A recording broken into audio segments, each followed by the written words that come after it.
জমিয়তে উলামায়ে ইসলাম বাংলাদেশের কেন্দ্রীয় কমিটির প্রচার সম্পাদক ও সুনামগঞ্জ ৩ আসনের সংসদ সদস্য পদপ্রার্থী সৈয়দ তালহা আলম বলেছেন, যারা শায়েখে গাজীনগরী রহমতুল্লাহি আলাইহি, মুফতি ওয়াক্কাস রহমতুল্লাহি আলাইহি ও অগণিত জমিয়ত কর্মীকে কষ্ট দিয়েছে, তারা এখন রাজনীতি থেকে নিশ্চিহ্ন হয়ে গেছে।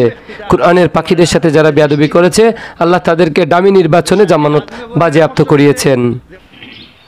যে শায়েখে গাজীনগরীরে কষ্ট দিছে, যে মুফতি ওয়াক্কাস রহমতুল্লাহ কষ্ট দিছে, অগণিত জমিয়ত কর্মীরা কষ্ট দিছে, ওই ব্যক্তিটা বর্তমানে রাজনীতিতে নিশ্চিহ্ন, যাতে এই সমস্ত ব্যক্তিত্ব যারা কোরআনের ফাঁকি অকল আছেন, এরার লগে বেয়াদবি করে, তারা যাতে উসিলা হিসাবে একটা শিক্ষা দিতে পারি।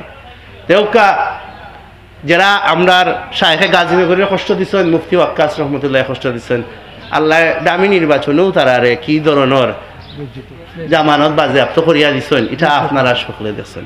রবিবার বিকালে শান্তিগঞ্জ উপজেলার পাথারিয়া ইউনিয়নের গণিগঞ্জ বাজারে আয়োজিত জনসভায় প্রধান অতিথির বক্তব্যে এসব কথা বলেন তিনি বলেন, আমরা রাজনীতি করি কবরের সঞ্চয়ের জন্য, মরার পরে কার থেকে কার জানাজায় বেশি মানুষ হয়েছে সেই চিন্তা করি।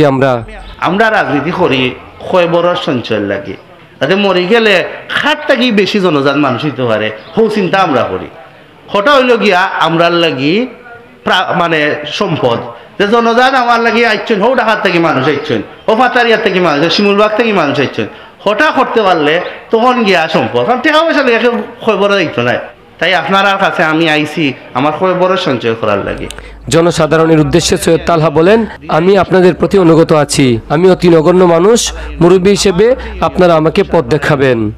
আমি আসলে নগণ্যটা মানুষ, আমাদের আগামীতে সৎ সাহস আছে, আপনারা লইয়া চলার তৌফিক আছে, আর কিছু হোক আর না হোক আপনার প্রতি আমার অনুগত আছি আমি। আর আমারে আপনার আইনে যারা আছেন বেশিরভাগ আমার মই মুরব্বী, আমি নগণ্য, আপনারা আমার পথ দেখাইতেন।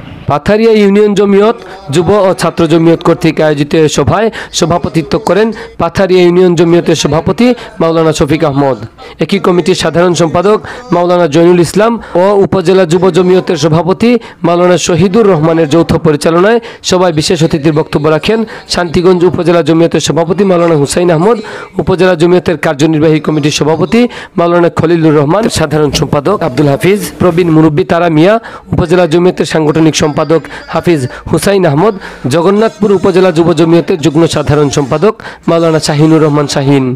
অনুষ্ঠানের শুরুতে পবিত্র কুরআন থেকে তেলাওয়াত করেন শান্তিগঞ্জ উপজেলা যুব জমিয়তের সহ সম্পাদক মাওলানা ফয়সাল আহমদ। এ সময় উপজেলা জমিয়তের সহ সাধারণ সম্পাদক মাওলানা আতিকুর রহমান, জেলা যুব জমিয়তের সভাপতি কবির আহমদ খান সহ পাথারিয়া ইউনিয়ন জমিয়ত, যুব জমিয়ত ও ছাত্র জমিয়তের আরও অনেক নেতাকর্মীরা উপস্থিত ছিলেন। ইয়াকুব শাহরিয়ার, সুনামগঞ্জের খবর, শান্তিগঞ্জ।